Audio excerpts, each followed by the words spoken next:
ಗಣಪತಿಯ ವಾಹನ ಮೂಷಕ. ಶಾಪಗ್ರಸ್ತ ಗಂಧರ್ವ ಮೂಷಕನನ್ನು ಹಿಡಿದ ನಂತರ ಗಣೇಶ ಅದರ ಬೆನ್ನಿನ ಮೇಲೆ ಹಾರಿ ಅದರ ಮೇಲೆ ಕುಳಿತನು. ಗಣೇಶನು ಸಾಕಷ್ಟು ತೂಕ ಮೂಷಕನನ್ನು ಜಜ್ಜರತೊಡಗಿಸಿತು. ನೋವಿನಿಂದ ಅದು ಅತ್ತಿತು. ಗಣೇಶ ದಯೆ ತೋರಿ ಅದರ ಬೆನ್ನಿನಿಂದ ಹಾರಿದನು. ಮೂಷಕವು ಬಳಿಕ ಗಣೇಶನಿಗೆ ಅದರ ಕತೆ ಹೇಳಿತು. ನನ್ನ ಹೆಸರು ಕ್ರೌಂಚ. ವಾಸ್ತವ ನಾನು ಒಬ್ಬ ಗಂಧರ್ವ, ದೇವಲೋಕದ ಸಂಗೀತಗಾರ. ನಾನು ಒಂದು ಇಲಿಯಾಗುವಂತೆ ಶಾಪಕ್ಕೊಳಗಾದೆ. ನನ್ನ ಗಂಧರ್ವ ರೂಪದಲ್ಲಿ ನಾನು ಆಕಸ್ಮಿಕವಾಗಿ ಮುನಿ ವಾಮ ದೇವನ ಕಾಲ್ಬೆರಳುಗಳ ಮೇಲೆ ಹೆಜ್ಜೆ ಇಟ್ಟೆ.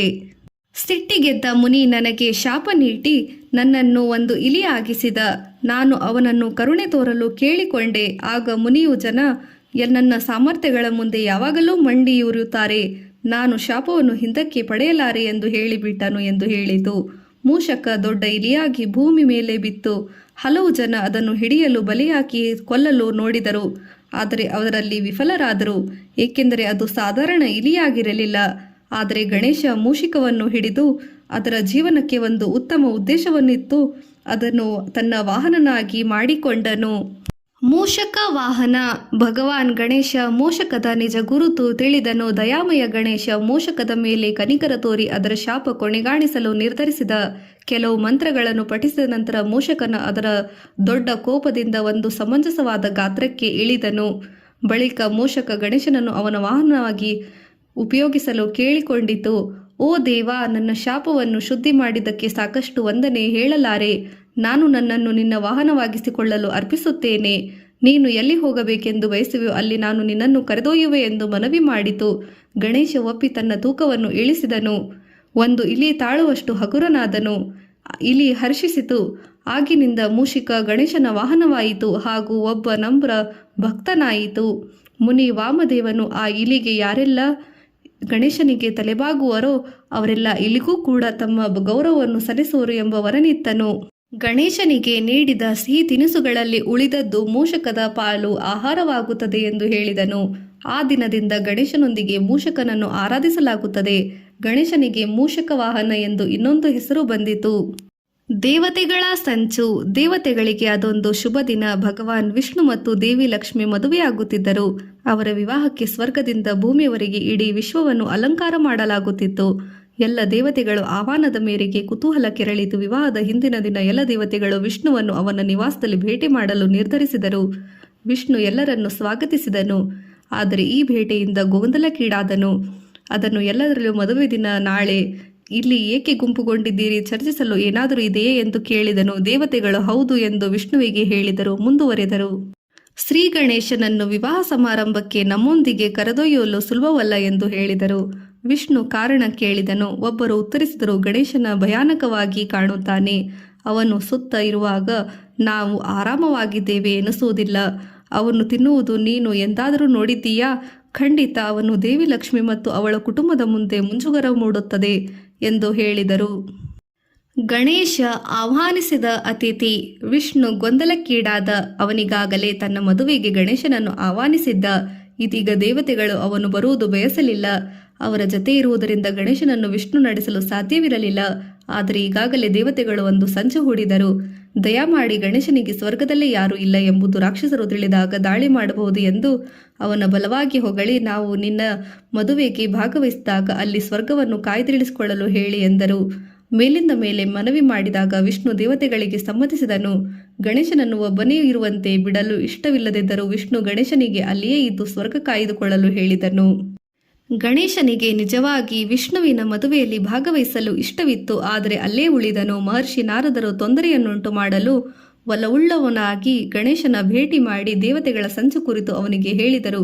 ಅದನ್ನು ಕೇಳಿ ಗಣೇಶ ದೇವತೆಗಳು ತನ್ನ ವಿರುದ್ಧ ಸಂಚು ಮಾಡಿದರೆಂದು ಸಿಟ್ಟಿಗೆದ್ದು ವಿಷ್ಣುವಿನ ಮದುವೆಯಲ್ಲಿ ಭಾಗವಹಿಸಲಾರದಾಗಿ ಪ್ರತಿಕಾರ ಮಾಡಲು ಒಂದು ಶಪಥ ಮಾಡಿದನು.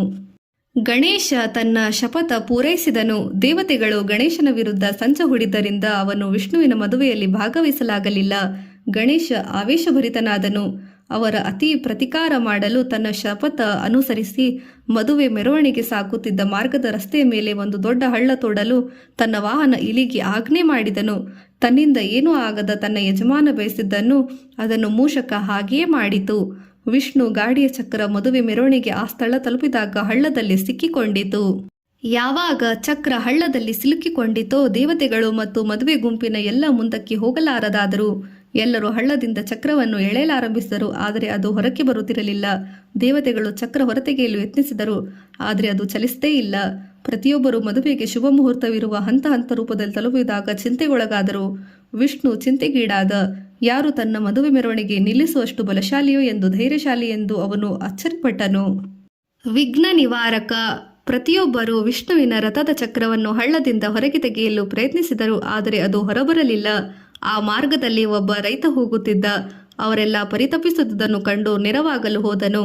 ಅವನು ಅವರನ್ನು ಗೇಲಿ ಮಾಡಿದನು, ಆದರೆ ಸ್ವಲ್ಪ ಹೊತ್ತಿನ ಮೇಲೆ ಅವರು ಅವನಿಗೆ ಒಂದು ಅವಕಾಶ ಕೊಡಲು ಒಪ್ಪಿದರು. ರೈತ ಕೂಡಲೇ ಜೈ ಗಣೇಶ್ ಜೈ ಗಣೇಶ್ ಎಂದು ಪಠಿಸುತ್ತಾ ರಥ ಎತ್ತಿದನು ಮತ್ತು ಹಳ್ಳದಿಂದ ಚಕ್ರವನ್ನು ಹೊರಕ್ಕೆಳೆದನು. ಚಕ್ರ ಹೊರಬಂದಂತೆ ಎಲ್ಲ ದೇವತೆಗಳು ಚಕಿತರಾದರು. ಅದರತ್ತ ರೈತ ಮುಗುಳ್ನಗುತ್ತಾ ಅವರಿಗೆ ಭಗವಾನ್ ಗಣೇಶ ವಿಘ್ನ ನಿವಾರಕ. ಸುಮ್ಮನೆ ಅವನ ಹೆಸರನ್ನು ಹೇಳಿದರೆ ಎಲ್ಲ ವಿಘ್ನಗಳು ನಿವಾರಣೆಯಾಗುತ್ತದೆ ಎಂದು ಹೇಳಿದನು. ವಿಷ್ಣು ಮತ್ತು ದೇವತೆಗಳು ಮುಜುಗರಪಟ್ಟರು. ತಮ್ಮ ವರ್ತನೆಗಳಿಗೆ ಅವರು ಕೆಟ್ಟದೆನಿಸಿತು. ಇದ್ದಕ್ಕಿದ್ದಂತೆ ಗಣೇಶ ಮತ್ತು ಅವರ ಮುಂದೆ ಕಾಣಿಸಿಕೊಂಡನು. ದೇವತೆಗಳು ಸಂತೋಷಗೊಂಡು ಅವರಿಗೆ ಕ್ಷಮೆ ಕೇಳಿದರು. ಅವರೆಲ್ಲ ಒಂದು ಪಾಠ ಕಲಿತರು ಎಂದು ಒಬ್ಬ ವ್ಯಕ್ತಿ ಅವನ ನೋಟದಿಂದ ಅಳೆಯಬೇಡಿ, ಅವನ ವರ್ತನೆಯಿಂದ ನಿರ್ಧರಿಸಿ ಎಂದು ಅವರೆಲ್ಲ ಗಣೇಶನನ್ನು ಮದುವೆ ಗುಂಪಿನೊಡನೆ ಸೇರಿ ತಮ್ಮೊಂದಿಗೆ ಬರಲು ಕೇಳಿಕೊಂಡರು. ಗಣೇಶ ಸಂತೋಷದಿಂದ ಒಪ್ಪಿದನು. ಗಣೇಶನ ಪಟ್ಟಾಭಿಷೇಕ. ಒಮ್ಮೆ ಪಾರ್ವತಿ ಗಣೇಶನ ಪಟ್ಟಾಭಿಷೇಕ ಸಮಾರಂಭದ ಕುರಿತಂತೆ ಆಳವಾಗಿ ಆಲೋಚಿಸುತ್ತಿದ್ದಳು. ಇದ್ದಕ್ಕಿದ್ದಂತೆ ಅವಳಿಗೆ ಒಂದು ಕಲ್ಪನೆ ಮೂಡಿತು. ಅವಳು ಬೇಗನೆ ದೇವತೆಗಳಿಗೆ ಮತ್ತು ಋಷಿಗಳಿಗೆ ಆಹ್ವಾನಗಳನ್ನು ಕಳುಹಿಸಿದಳು. ಸಮಾರಂಭ ಸಾಧ್ಯವಾದಷ್ಟು ವೈಭವವಾಗಿರಬೇಕೆಂದು ಬಯಸಿದಳು. ಇದರಿಂದ ಪ್ರತಿಯೊಬ್ಬರು ಗಣೇಶನ ಆಶೀರ್ವಾದಗಳನ್ನು ಪಡೆಯುತ್ತಾನೆ ಎಂದು ಅವಳು ಗಣೇಶನಿಗೆ ಒಂದು ಹೊಳೆಯುವ ವರ್ಣರಂಜಿತ ಉಡುಪನ್ನು ಆಯ್ಕೆ ಮಾಡಿದಳು. ಆದರೆ ಅವಳು ಏನು ಯೋಚಿಸಿದಳು ಅದಕ್ಕೆ ವಿರುದ್ಧವಾಗಿ ನಡೆಯಿತು. ಗಣೇಶ ಸಮಾರಂಭಕ್ಕೆ ವಾಸ್ತವಿಕವಾಗಿ ಮತ್ತು ಶ್ವೇತ ವಸ್ತ್ರವನ್ನು ಧರಿಸಿ ಬಂದಿದ್ದ. ಗಣೇಶ, ಏಕೆ ಈ ವಸ್ತ್ರವನ್ನು ತೊಟ್ಟಿರುವೆ? ನಾನು ನಿನಗಾಗಿ ಬಣ್ಣ ಬಣ್ಣದ ಸೂಕ್ತವಾದ ಉಡುಪನ್ನು ಆಯ್ಕೆ ಮಾಡಿದೆ ಎಂದು ಪಾರ್ವತಿ ಹೇಳಿದಳು. ಅದಕ್ಕೆ ಗಣೇಶ ಉತ್ತರಿಸಿದ, ಅಮ್ಮ, ನನಗಾಗಿ ನೀನು ಆಯ್ಕೆ ಮಾಡಿದ ಉಡುಪು ನಾನು ಇಷ್ಟಪಟ್ಟೆ. ಆದರೆ ಬಿಳಿ ಬಣ್ಣ ವಾಸ್ತವಿಕತೆ, ಸರಳತೆ ಮತ್ತು ಶುದ್ಧತೆಯ ಸಂಕೇತವಾಗಿರುತ್ತದೆ ಎಂದೆ. ನಾನು ಈ ಸಮಾರಂಭಕ್ಕೆ ರೋಮಾಂಚಕ ಬಣ್ಣ ಬಣ್ಣದ ವಸ್ತ್ರಕ್ಕಿಂತ ಬಿಳಿ ಹೆಚ್ಚು ಸೂಕ್ತ ಎಂದು ಆಲೋಚಿಸಿದೆ ಎಂದು ಹೇಳಿದನು. ಪಾರ್ವತಿಯು ರೋಮಾಂಚಕ ಮತ್ತು ಬಣ್ಣದ ಉಡುಪಿಗಿಂತ ಸಮಚಿತ್ತತೆ ಮತ್ತು ಸರಳತೆ ನೋಟವನ್ನು ಸರಿಸಟ್ಟಿ ಇಲ್ಲದಂತಾಯಿತು ಎಂಬ ಗಣೇಶನ ಮಾತುಗಳ ಅರ್ಥ ಆಳತೆಯನ್ನು ತಿಳಿದಳು. ಲಕ್ಷ್ಮಿ ಗಣೇಶನ ತೊಡೆಯ ಮೇಲೆ ಕೂರಬೇಕಾಯಿತು. ಗಣೇಶನ ಪಟ್ಟಾಭಿಷೇಕ ಸಮಾರಂಭದಲ್ಲಿ ಅವನನ್ನು ಆಶೀರ್ವದಿಸಲು ಎಲ್ಲ ದೇವತೆಗಳು ಮತ್ತು ಮುನಿಗಳು ಹಾಜರಾಗಿದ್ದರು. ವಿಷ್ಣು ಮತ್ತು ಲಕ್ಷ್ಮಿ ಕೂಡ ಇದ್ದರು. ಆದರೆ ಯಾವುದೋ ಕಾರಣಕ್ಕಾಗಿ ಲಕ್ಷ್ಮಿಯು ಸಮಾರಂಭದಲ್ಲಿ ಬೇಗನೆ ಬಿಡಬೇಕಾಯಿತು. ಅವಳು ಇನ್ನೂ ಗಣೇಶನನ್ನು ಆಶೀರ್ವದಿಸಲೇ ಇರಲಿಲ್ಲ. ಹೋಗಬೇಕೆಂದರೂ ದೃಢವಿದ್ದಳು. ವಿಷ್ಣುವಿನ ಅವಳ ವರ್ತನೆ ಇಷ್ಟವಾಗಲಿಲ್ಲ. ಆದುದರಿಂದ ಅವಳನ್ನು ಲಕ್ಷ್ಮಿ, ಏಕೆಷ್ಟು ಆತುರ, ನೀನಿನ್ನೂ ಗಣೇಶನನ್ನು ಆಶೀರ್ವದಿಸಲೇ ಇಲ್ಲ ಎಂದು ಕೇಳಿದನು. ಬಳಿಕ ವಿಷ್ಣು ಗಣೇಶನ ಬಳಿಗೆ ಹೋಗಿ ಲಕ್ಷ್ಮಿಯ ಅವಸರದ ವರ್ತನೆಯನ್ನು ಕುರಿತು ದೂರಿದನು. ಗಣೇಶ ಅವಳನ್ನು ದಯಮಾಡಿ ಶಾಂತಳಾಗುವಂತೆ ಮಾಡು, ನಿನ್ನ ತೊಡೆಯ ಮೇಲೆ ಕುಳಿತುಕೊಳ್ಳಲು ಅವಕಾಶ ಕೊಡು ಎಂದು ಹೇಳಿದನು. ಅದಕ್ಕೆ ಗಣೇಶ, ತಾಯಿ ಲಕ್ಷ್ಮಿ ನನ್ನ ತೊಡೆ ಮೇಲೆ ಕುಳಿತುಕೊಳ್ಳುವುದು ಎಂಬ ಸಂತೋಷ ಎಂದು ಉತ್ತರಿಸಿದನು. ಅವನು ಲಕ್ಷ್ಮಿಯನ್ನು ತನ್ನ ಸೊಂಡಿಲಿನಿಂದ ಸುತ್ತಿ ತನ್ನ ತೊಡೆಯ ಮೇಲೆ ಇರಿಸಿದನು. ಅದು ಅವಳನ್ನು ಶಾಂತವಾಗಿಸಿತು. ಈ ಭವ್ಯ ದೃಶ್ಯವನ್ನು ನೋಡಿ ಎಲ್ಲ ದೇವತೆಗಳು ಮುನಿಗಳು ಬೆರಗಾದರು. ಗುಂಪು ಜೈ ಲಕ್ಷ್ಮೀ ಗಣೇಶ ಜೈ ಲಕ್ಷ್ಮೀ ಗಣೇಶ ಎಂದು ಹರ್ಷೋದ್ಗಾರ ಮಾಡತೊಡಗಿದರು. ಚಂದ್ರದೇವ ಗಣೇಶನ ಗೇಲಿ ಮಾಡಿದ. ಒಮ್ಮೆ ದೇವತೆಗಳ ದೊರೆ ಇಂದ್ರ ಎಲ್ಲರನ್ನೂ ಇಂದ್ರಲೋಕಕ್ಕೆ ಒಂದು ಹಬ್ಬದ ಸರಿಯೂಟಕ್ಕಾಗಿ ಆಹ್ವಾನಿಸಿದ್ದ. ಆಹ್ವಾನಿತರೆಲ್ಲರೂ ತಮ್ಮ ತಮ್ಮ ವಾಹನವೇರಿ ಬಂದರು. ಗಣೇಶನು ತುಂಬಾ ಹರ್ಷಗೊಂಡು ತನ್ನ ವಾಹನ ಇಲಿಯ ನೀರಿಗೂ ಹೊರಟು ನೋಡಿದನು. ಆದರೆ ಮೂಷಕ ಗಣೇಶನ ತೂಕದ ಕಾರಣ ತನ್ನ ಬೆನ್ನ ಮೇಲೆ ಗಣೇಶನನ್ನು ಒಯ್ಯಲು ಹೋರಾಡುತ್ತಿದ್ದವು. ಇತರದ ಎಲ್ಲ ದೇವತೆಗಳು ಇನ್ನೇನು ಇಂದ್ರಲೋಕ ತಲುಪುವುದರಷ್ಟೇ. ಶಿವ, ಪಾರ್ವತಿ, ಬ್ರಹ್ಮ, ವಿಷ್ಣು, ಲಕ್ಷ್ಮಿ ಮತ್ತಿತರರು ಹೆಚ್ಚು ಕಡಿಮೆ ಅಲ್ಲೇ ಇದ್ದರು. ಆದರೆ ಗಣೇಶ ಇನ್ನೂ ಮೂಷಕದ ಮೇಲೆ ಕುಳಿತುಕೊಳ್ಳಲು ಯತ್ನಿಸುತ್ತಿದ್ದ. ಚಂದ್ರದೇವ ಗಣೇಶ ಮೂಷಕದ ಮೇಲೆ ಕೂಡಲು ಹೋರಾಡುತ್ತಿದ್ದನ್ನು ನೋಡಿ ಅದು ಅವನಿಗೆ ತಮಾಷೆಯಾಗಿ ನಗಲಾರಂಭಿಸಿತು. ಹಾ ಹಾ ಹಾ, ನೀನು ನಿಜವಾಗಿಯೂ ಕಾರ್ತಿಕೇಯನ ಸಹೋದರನೇ? ಅವನಾದರೂ ಒಂದು ನವಿಲಿನ ಮೇಲೆ ಅದ್ಭುತವಾಗಿ ಕಾಣುತ್ತಾನೆ, ನೀನು ಈ ಇಲಿಯ ಮೇಲೆ ಮೂರ್ಖನಾಗಿ ಕಾಣುವೆ ಎಂದನು. ಚಂದ್ರ ಗಣೇಶನನ್ನು ಗೇಲಿ ಮಾಡುತ್ತಲೇ ಇದ್ದನು. ಗಣೇಶ ಇದನ್ನು ಒಂದು ಅವಮಾನ ಎಂದು ತಿಳಿದು ಚಂದ್ರದೇವನ ಮೇಲೆ ಸಿಟ್ಟಾದನು.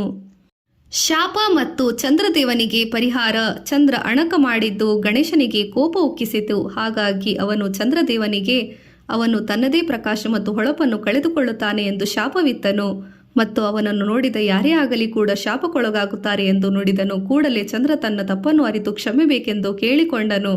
ಆದರೆ ಅದಾಗಲೇ ವಿಳಂಬವಾಗಿತ್ತು. ಇಡೀ ಜಗತ್ತು ದಟ್ಟ ಕಪ್ಪು ಬಣ್ಣಕ್ಕೆ ತಿರುಗಿ ಬೇಸರವಾಯಿತು. ಇತರ ದೇವತೆಗಳು ಚಂದ್ರನ ಮೇಲೆ ಕನಿಕರ ತೋರಿ ಗಣೇಶನಲ್ಲಿ ಅವನನ್ನು ಕ್ಷಮಿಸಲು ಮನವಿ ಮಾಡಿದರು. ಹಲವು ಬಾರಿ ಕ್ಷಮೆ ಯಾಚಿಸಿ ನಂತರ ಗಣೇಶನ ಮುನಿಸು ಕರಗಿತು. ತಾನು ಶಾಪವನ್ನು ಹಿಂದಕ್ಕೆ ತೆಗೆದುಕೊಳ್ಳಲಾದಾಗಿ ಅವನು, ನೀನು 15 ದಿನಗಳ ಕಾಲ ನಿನ್ನ ಶಕ್ತಿಯನ್ನು ಕಳೆದುಕೊಳ್ಳುವೆ, ಆದರೆ ಮುಂದಿನ 15 ದಿನಗಳ ಕಾಲ ಮರಳಿ ಪಡೆಯುವೆ ಎಂದು ಹೇಳಿ ಮೂಲಕ ಹೊಂದಾಣಿಕೆ ಮಾಡಿದನು. ಅವನು ಮತ್ತೆ ಮುಂದುವರೆದು, ನಾನು ಕೃಷ್ಣ ಪಕ್ಷ ತಿಂಗಳು 4-5 ದಿನಗಳಲ್ಲಿ ಉಪವಾಸವಿರುವುದು ಮತ್ತು ಅವರು ನಮ್ಮಿಬ್ಬರ ಪೂಜಿಸುವರು ಮತ್ತು ನೀನು ಕೂಡ ಪ್ರತಿ ತಿಂಗಳು 2ನೇ ದಿನ ಪೂಜಿಸಲ್ಪಡುವೆ ಎಂದು ಹೇಳಿದನು.